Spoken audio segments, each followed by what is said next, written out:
Hello students, in this lecture we are going to discuss higher order derivative for Cauchy's integral formula।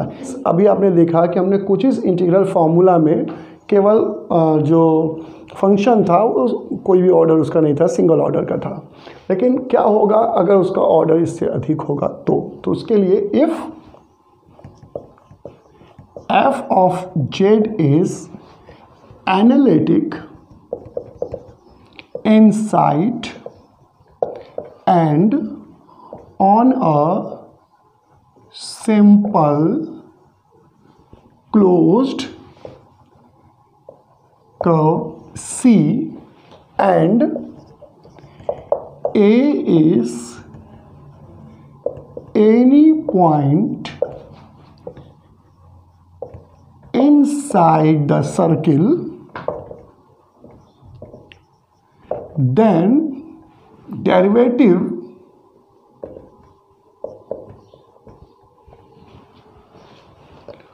of all order are analytic and is given by f of n(a) n factorial upon 2 pi I integral over c f of z upon z minus a to the power n plus 1 dz। Means statement is same as Cauchy's integral formula, बस यहाँ पर यह है कि अगर कोई function analytic है किसी सर्किल में, ए कोई पॉइंट है उस सर्किल के अंदर, तो मीन्स कोई फंक्शन अगर एनालिटिक है तो उसके जितने भी डेरिवेटिव है हाई ऑर्डर डेरिवेटिव वो भी वहाँ पे एनालिटिक होंगे, दैट्स इट। और उस केस में हाई ऑर्डर के लिए हम ये फार्मूला एक जनरल फार्मूला यूज करते हैं। ठीक है, let's see what is the proof of this high order derivative. यहाँ पर हम मैथमेटिकल इंडक्शन का यूज करेंगे। मीन्स हम चेक कर लेंगे केवल कि ये जो रिजल्ट हमारा है वो सारे इंटीग्रल वैल्यू के लिए सही है या नहीं है। इसके लिए आप इसको इक्वेशन स्टार दे सकते हैं। ठीक, proof we shall prove this result with the help of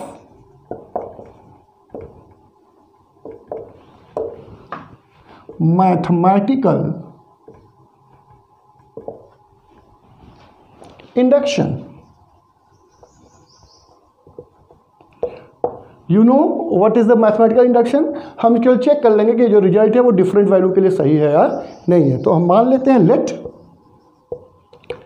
the result star is true for n is equal to m, जहाँ m एक इंटीजर है, where m is any integer। ठीक है, तो ऑब्वियस अब हम ये दिखा देंगे कि अगर n is equal to m के लिए सही है तो हम चेक कर लेंगे कि क्या ये m प्लस 1 के लिए भी सही है कि नहीं है। मीन्स अगर m के लिए जो वैल्यू आ रही तो m प्लस 1 के लिए भी अगर वो रिजल्ट सेम आएगा तो हम कहेंगे कि हमारा जो रिजल्ट है वो सही है। ठीक, तो जहाँ जहाँ n है वहाँ आप m लिख दीजिए इक्वेशन स्टार से। Therefore equation star will give you f(m)a is equal to m factorial upon 2 pi I integral over c f of z upon z minus a to the power m plus 1 dz। You can write this equation number 1। हम इसी के help से ये show कर देंगे कि जो हमारा रिजल्ट है वो m प्लस 1 के लिए भी सही है। तो देयरफॉर इसको आप लिख सकते हैं राइट। हमको एक बार और इसको डिफरेंशिएट करना है तो हम डेरिवेटिव ले लेते हैं। Right F M A plus H minus F M A upon H. You know, if we take the limit h tends to 0, this will be the formula for first order derivative. Okay, formula for the derivative क्या हो जाएगा, factorial m upon 2 pi i, यहाँ h भी है तो हमने यहाँ h ले लिया, बस एक की जगह आपको a प्लस एच लिख देना है। तो ये आपका हो जाए, इसमें हम ब्रैकेट लगा दें, integral over c f of z upon z minus a minus h to the power m plus 1 dz। ये आप देख सकते हैं हमने a प्लस एच के लिए लिखा। इसी फॉर्मूले में पूरी की पूरी चीज़ वही होगी, बस जहाँ a है वहाँ a प्लस एच लिख देना है। तो यहाँ a है तो यहाँ हमने a प्लस एच लिखा, चूँकि बाहर पहले माइनस है इसलिए प्लस एच माइनस एच हो जाएगा। Integral over c f of z upon z minus a to the power m plus 1 dz। अब इसमें से जो कॉमन होगा वो हम कॉमन लेंगे, फिर अपनी बात करेंगे। यहाँ से हम आप देख सकते हैं z minus a minus H के पावर m प्लस 1 है, यहाँ z माइनस a के पावर m प्लस 1 है। तो हम पहले यहाँ से केवल z minus a m plus z minus a common लेंगे। क्या मिलेगा आपको? हम केवल राइट हैंड साइड ले रहे हैं, m factorial upon 2 pi i into H, ये अंदर रहने दीजिए, इंटीग्रल के बाहर मत करिएगा इसको। f ऑफ z dz दोनों में है तो हम उसको बाहर कर लेंगे, कॉमन ले लेंगे, ठीक है। आप ले लीजिए f ऑफ z, पहले लिखना है, ठीक, चलिए कोई दिक्कत नहीं। यहाँ आपको मिलेगा 1 upon z minus a minus h to the power m plus 1 minus 1 upon z minus a to the power m plus 1 dz, ठीक है। अब आप देख सकते हैं यहाँ हमने m factorial 2 pi i h। अब हम यहाँ पर आपका कॉमन ले लेंगे z माइनस a, तो integral over c f of z आगे कर देंगे 1 अपॉन z माइनस a। जब आपने यहाँ कॉमन लिया तो चूंकि इसका भी तो पावर m प्लस 1 है तो ये हो जाएगा m प्लस 1 बाहर आ गया। आपको मिला क्या यहाँ से? इस पूरे से तो आपको 1 मिल जाएगा, फिर minus h upon z minus a to the power m plus 1 minus 1 upon z minus a to the power m plus 1। ये बंद हो गया और यहाँ आपका मिला f ऑफ z dz। देखिए हमने यहाँ से केवल z माइनस a लिया तो ये पूरा का पूरा क्या हो गया? 1 हो गया, और h यहाँ तो कॉमन है नहीं तो ये इसके नीचे चला आएगा। अब आप z minus a to the power m plus 1 देख सकते हैं कॉमन हो रहा, तो उसको भी कॉमन ले लीजिए और इधर आ जाइए, m factorial 2 pi i into h integral over c 1 upon z minus a to the power m plus 1। यहाँ से कॉमन हो गया तो आपको यहाँ क्या मिला? आपको मिला 1 upon 1 minus h upon z minus a to the power m plus 1 minus 1 f of z dz। इन दोनों से कॉमन लिया है हमने, ठीक। आप जानते हैं ऊपर चला जाएगा, this will give you m factorial upon 2 pi i into h integral over c। इसको रहने दीजिए, आपका कोई नुकसान नहीं करेगा, ऊपर चला जाएगा 1 minus h upon z minus a to the power minus of m plus 1 minus 1 f of z dz। आप जानते हैं यहाँ पर एक फार्मूला आप बाइनोमियल थ्योरम से 1 माइनस एक्स के पावर माइनस n अगर हो तो ये सब के सब प्लस हो जाते हैं। आप 1 plus n x plus n minus 1/2 x ऐसे लिखते हैं, ठीक है, ठीक। तो ये फार्मूला बाइनोमियल्स आप जानते हैं, 1 माइनस एक्स के पावर माइनस n, तो ये सब के सब क्या हो जाता है? प्लस हो जाता है। 1 plus n x plus n minus 1/2 x square so on and so forth. वही फार्मूला हम यहाँ लगाएंगे। हमारे पास n की जगह m प्लस 1 है और x की जगह ये, बस ये पावर बस यहाँ प्रोडक्ट में आ जाएगा। तो आप लिख सकते हैं m factorial upon 2 pi i h integral over c 1 upon Z minus A to the power m plus 1 plus m plus 1 h upon Z minus A plus यहाँ देखिए n माइनस 1/2 है।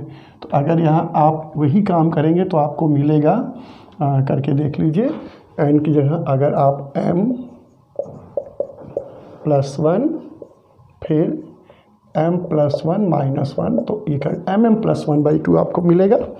ये मिल जाएगा m प्लस 1, ठीक है, by 2 और इसका square h square upon Z minus A का होल स्क्वायर जैस। अब आप देख सकते हैं यहाँ पे इस फॉर्मूले का हमने यूज किया, लास्ट में -1 यहाँ बचा हुआ है तो -1 और बाहर आपका है f of Z D z, ठीक।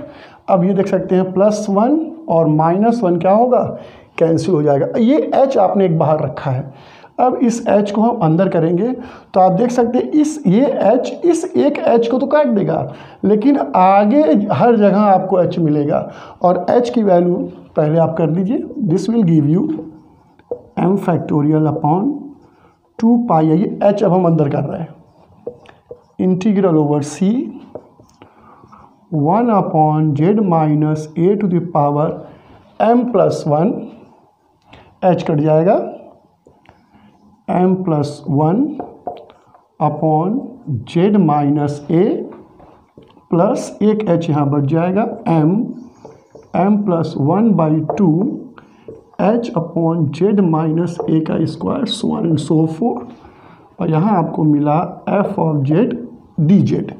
और लेफ्ट हैंड साइड में आपको पता है आप डेरिवेटिव लेके चल रहे f M A plus h f M A upon h. Limit ले लीजिए, limit h tends to 0 f M A plus h f M A upon h this equal to, जब आपने h टेंस टू 0 किया तो दोनों तरफ हम limit लेंगे h टेंस टू 0, तो यहाँ तक आप देखिए कहीं भी h नहीं है, ये है h और आगे आने वाले जितने भी टर्म होंगे सब में h होगा, तो इसके बाद सारे टर्म क्या हो जाएंगे, 0 हो जाएंगे। तो आपको मिलेगा m factorial upon 2 pi I integral over c m plus 1 upon Z minus A, base same है, पावर जुड़ जाएगा,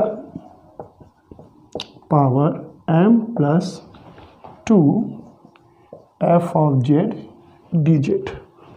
अब आप देख सकते हैं m फैक्टोरियल और m प्लस 1, ये दोनों इधर तो आपका डेरिवेटिव हो गया, ये क्या हो गया, f के power m plus 1 a, this is the formula for first principle method जो होता है, और ये हो गया m plus 1 factorial upon 2 pi I integral over c f of z upon Z minus A to the power m plus 2 d z, ठीक। अब आपने देखा था इक्वेशन स्टार, आपने लिखा था कि f N a is equal to 1 upon, और इधर कर लेते हैं, आपने लिखा था f N a is equal to n factorial 2 pi I integral over c f of z upon Z minus A to the power n plus 1 d z, ठीक है। अगर हम कंपेयर करें इससे, इक्वेशन स्टार आपका था, अगर इससे अपने इस एक्सप्रेशन को हम कंपेयर करें तो आप देख सकते हैं जहाँ जहाँ n है वहाँ वहाँ m प्लस 1 है, ये n m plus 1, n factorial m plus 1 factorial, यहाँ n प्लस 1 है, मतलब n में एक ऐड है, तो यहाँ m प्लस 1 में एक ऐड करेंगे तो m प्लस 2 हो जाएगा। means we shows that the equation star is also true for n is equal to m, which shows that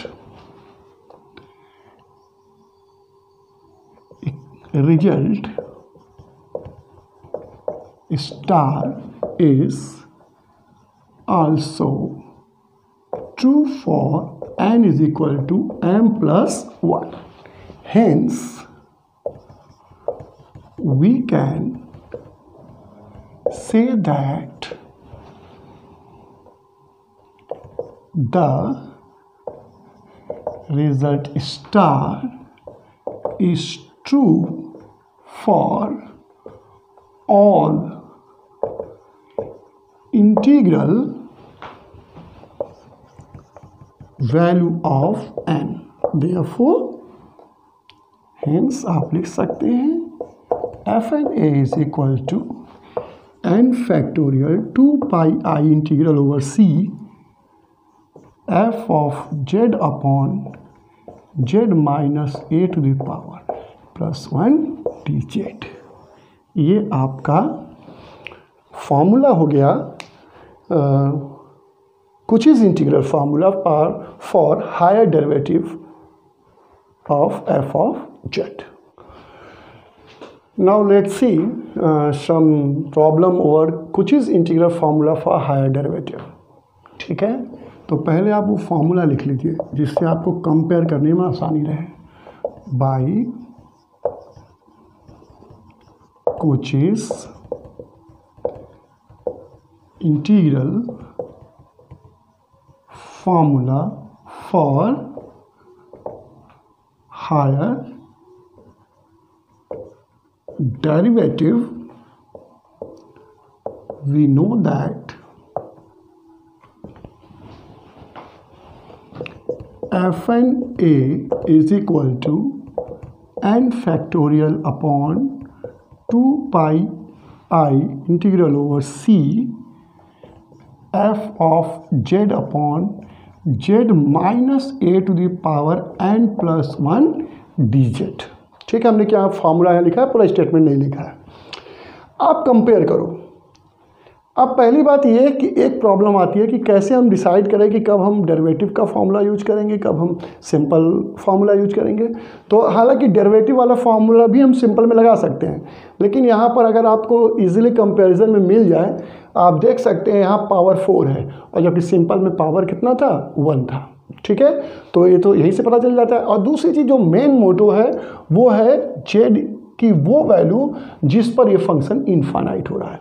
तो नीचे है डिनोमिनेटर, इसी को आपको जीरो कर देना. पावर से मतलब नहीं, ये तो ऑर्डर शो करेगा, इससे आपको कोई मतलब नहीं कि पूरा का पूरा उठा के जीरो कर रहे हैं, कोई मतलब नहीं, केवल ये.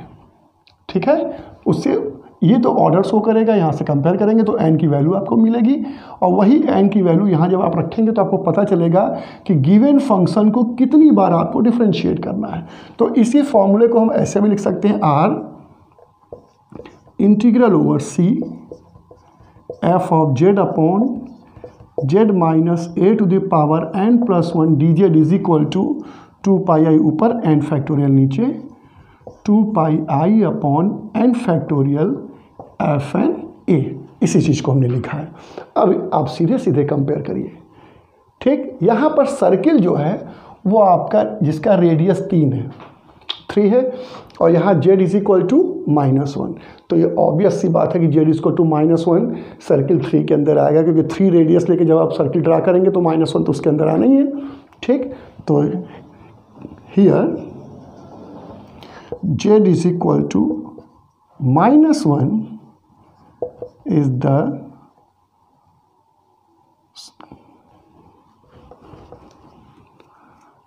here the singular point is z is equal to -1 lying inside the circle mod of z is equal to 3. Obvious सी बात है. ठीक है, तो and n is equal to compare करिए अगर, तो यहाँ n+1 है और आपके क्वेश्चन में 4 है, तो n+1 की वैल्यू अगर 4 हो गई तो n की वैल्यू 3। ठीक है, फंक्शन न्यूमरेटर में f ऑफ z है, यहाँ e के पावर 2z है, तो f of z is equal to e के पावर 2z। यहाँ देखिए fn a है, यानी 3 बार आपको डिफ्रेंशिएट करना है, तो 3 बार इसको डिफ्रेंशिएट कर दीजिए। This will give you f dash z, एक बार करेंगे तो 2, 2 बार करेंगे 4e के पावर 2z, और 3 बार करेंगे तो 8e के power 2z। Therefore f3 minus 1, f3a लिख सकते हैं, 3 minus 1 is equal to 8 e के पावर -2। इसको आप क्वेश्चन नंबर 1 दे दीजिए। ये सारी चीज़ें जो आपने निकाली यहाँ उठा कर रख दीजिए, तो जब रखेंगे आप तो आपको मिलेगा। So substituting all these results in equation number 1, what you will get? Equation number 1 will give you integral over c f of z, यानी कि e के power 2z, z minus a, z plus 1 to the power 4 dz is equal to 2 pi i by n factorial 3 factorial f triple dash -1। Here value of n is equal to 3। You can write 2 pi i by 6 into f triple dash -1 की value आप निकाल चुके हैं, 8 e के power -2। This will be 2 3 जा 6। This will give you 8/3 pi i e के power -2। So you have find integral over c, you can see here also, you can find integral over c e की power 2z upon z plus 1 to the power 4 dz is equal to 8/3 pi I e की power -2. This is your required answer for your question. What is integral over e की power 2z, z plus 1 to the power 4 dz with the help of higher order derivative of Cauchy's integral formula. If you have any problem related to higher order derivative of Cauchy's integral formula, you can ask me through comments, and don't forget to subscribe my channel, The Scholar's Temple for Mathematics.